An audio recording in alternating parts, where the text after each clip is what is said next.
karena kita sudah lama tidak ada kegiatan tentang pendakian di dunia outdoor maupun tentang survival. Kami ingin mengingatkan atau istilahnya kita belajar kembali agar tidak lupa akan ilmu-ilmu yang penting tentang kegiatan outdoor.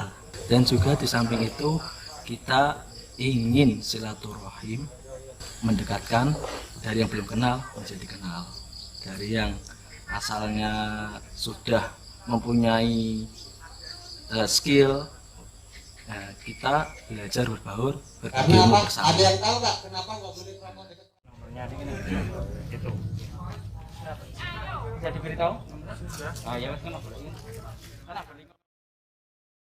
Merapat ke depan panggung. Jaga jarak. Materi. Baik, assalamualaikum warahmatullahi wabarakatuh. Perkenalkan, nama saya Ulu. Di sini saya sebagai moderator berdoa menurut agama dan kepercayaan masing-masing. Berdoa mulai. Perkenalkan, nama saya Erik. Dulu kita mengulas dulu bersama pandemi. Kita kegiatan camping dan belajar.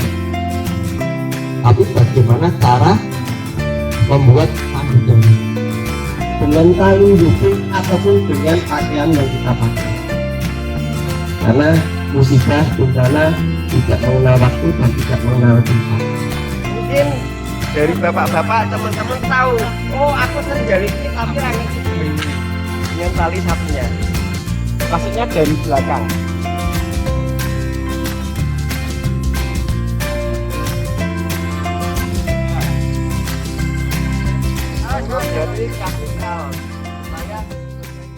Assalamualaikum warahmatullahi wabarakatuh. Selamat sore buat teman-teman semua. Pada kesempatan hari ini kita di sini acara dengan kegiatan tema Sidol Camping. Kita ngumpulin teman-teman dari berbagai macam unsur, dari berbagai macam kalangan.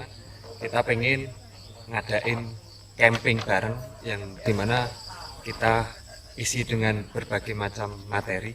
Salah satunya ada di sini kita sedang praktek tali temali, dan untuk nanti malam kita rencananya akan kegiatan untuk manajemen perjalanan, materi dengan survival kits. Jadi kalau teman-teman sedang melakukan perjalanan dan tersesat atau mungkin sedang mengalami permasalahan di hutan, kita bisa memanfaatkan untuk survival ini.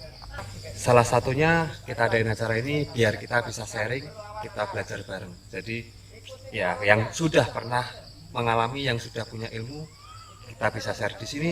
Yang belum, yuk kita belajar bareng. Seperti itu. Kenapa kita ngangkat korban?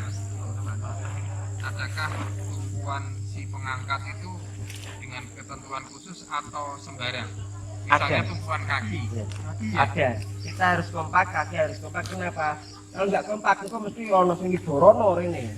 Ketika kita mau menghadap ke sana, tumpuan kakinya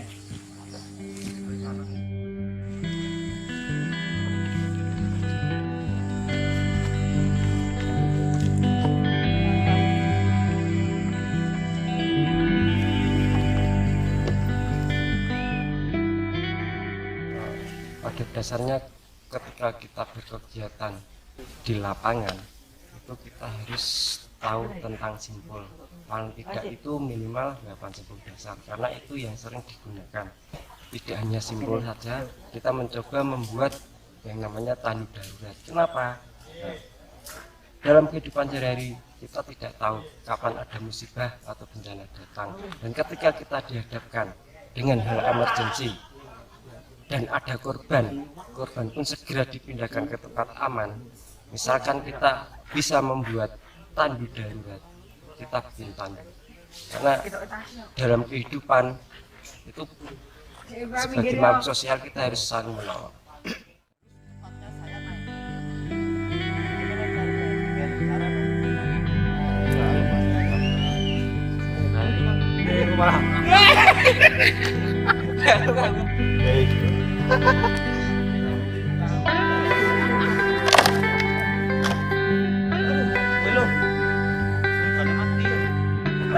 Bertemunya tali dengan tali yang harus disesuaikan. Oh betul.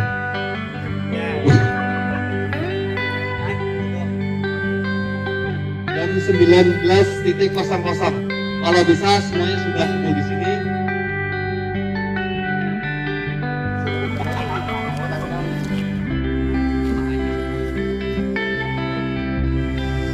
Ada lagi mungkin yang bisa saya kasih. Jam berapa lagi? Jam. Ya kok bengi wae ora kelakon kok wis takoke sesuk to. Semangat.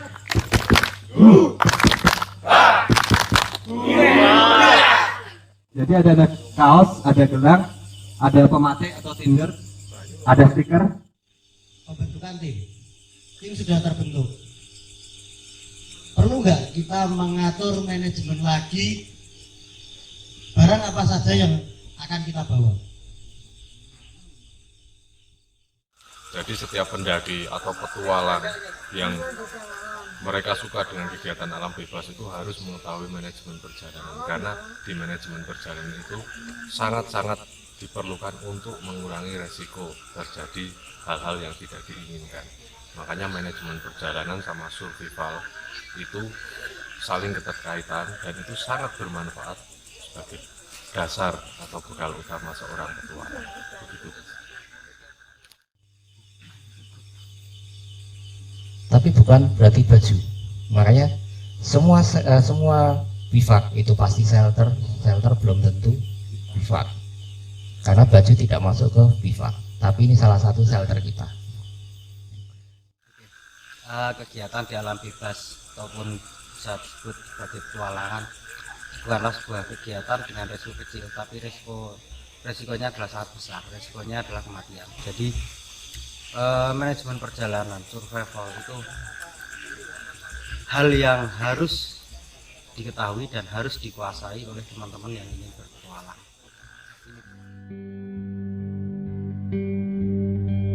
Tidak direkomendasikan sendirian, mungkin nanti Om Rafael bisa menjelaskan dari sisi survival. Karena kan kita dari kecil sebenarnya sebagai makhluk individu. Tapi oleh orang tua kita dijadikan makhluk sosial yang saling tergantung dengan orang lain. Air masih keruh, jika kita kasih alat untuk penyaring. Ada yang berani minum?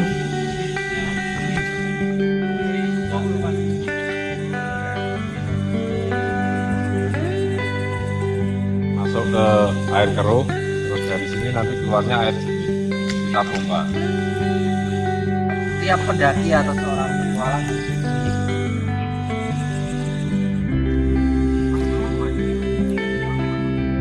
ini karena sedikit ya, saya kasih 2-3 tetes.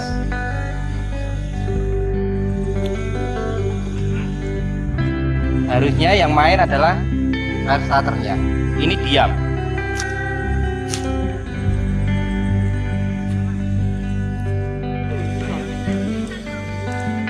Kejadian tadi adalah respon bagaimana kita menyikapi.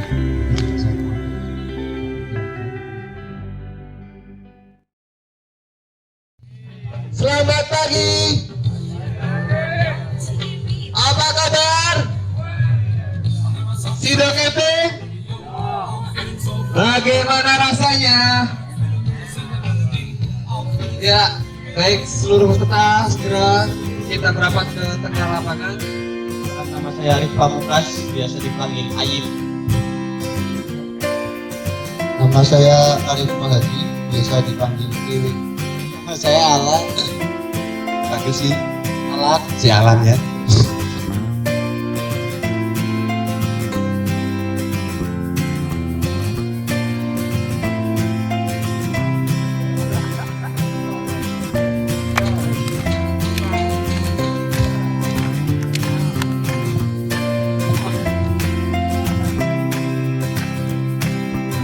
Bagaimana rasanya? Enak tenang. Masak. Iya, salah. Iya salah. Kepala digaruk, kelapa dipanut 3 sampai dimakan sih. Ya, silakan langsung kita naik ke atas. Ambil makasnya.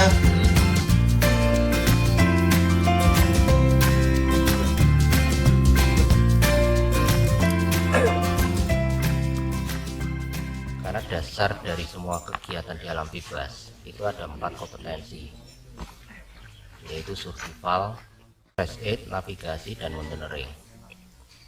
Yang paling mendasar itu adalah survival, karena saat kita mempelajari survival itu kita belajar hidup dan kehidupan. Belajar survival itu terkesan kurang diminati, karena mereka belum pernah terbentur dengan situasi survival yang sesungguhnya.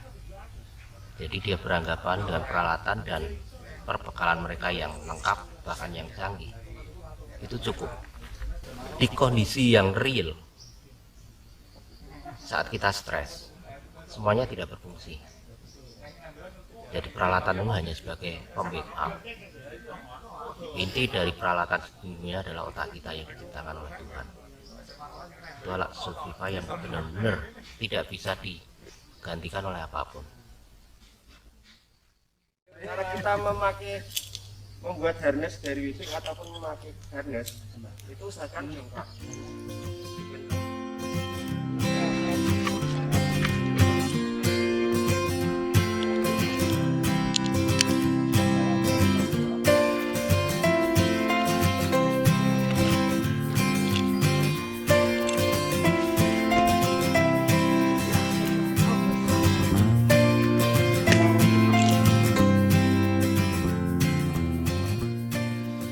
Jadi dulu tempat ini itu sebenarnya bukan villa.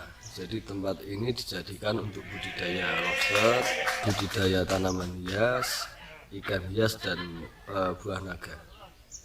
Setelah itu dialokasikan ke Karang Taruna dan masyarakat sekitar sini untuk dijadikan kegiatan.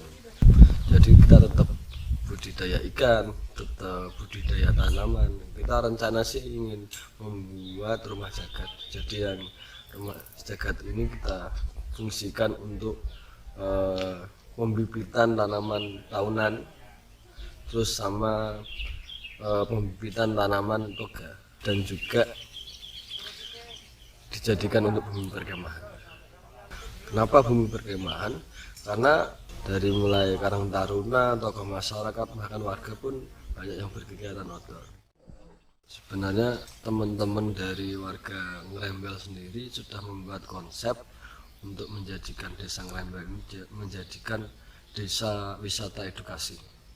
Jadi ada buah naga, ada kebun merica, ada peternakan mulai dari sapi perah, sapi potong, ayam petelur, dan budidaya ikan juga di sini juga sangat melimpah. Jadi, mungkin dari kegiatan kita yang ada di villa ini bisa membangkitkan semangat teman-teman warga sini untuk mengulas lagi, membangkitkan lagi semangatnya untuk menjadikan desa Ngrembel ini menjadi desa mandiri, desa wisata, desa yang tangguh.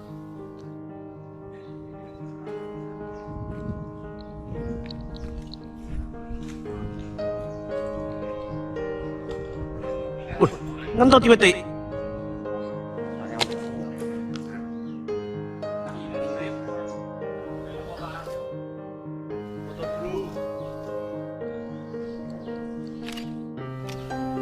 Lagi-lagi. Maaf. Sido camping. Sido. Bagaimana rasanya? Enak.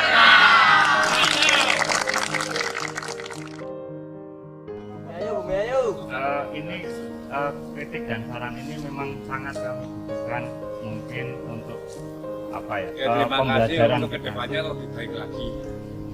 Ya. Assalamualaikum warahmatullahi wabarakatuh. Waalaikumsalam. Sido camping. Sido.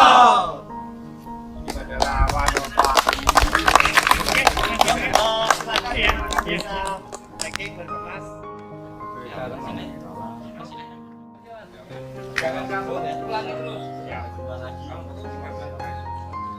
Enggak apa-apa. Sido Camping ini merupakan suatu motivasi kegiatan kita dalam membantu kebencanaan, terutama itu membantu masyarakat dan membantu semuanya yang ada, dan mohon dilestarikan. Jangan biarkan otak kita beku. Ini tato permen karet. Iya mas. Oh, bukan. Ini oli bengkel. Baca doa dulu. Ditinggal. Baca doa dulu. Oh, entut it. Entut. Ya ampun.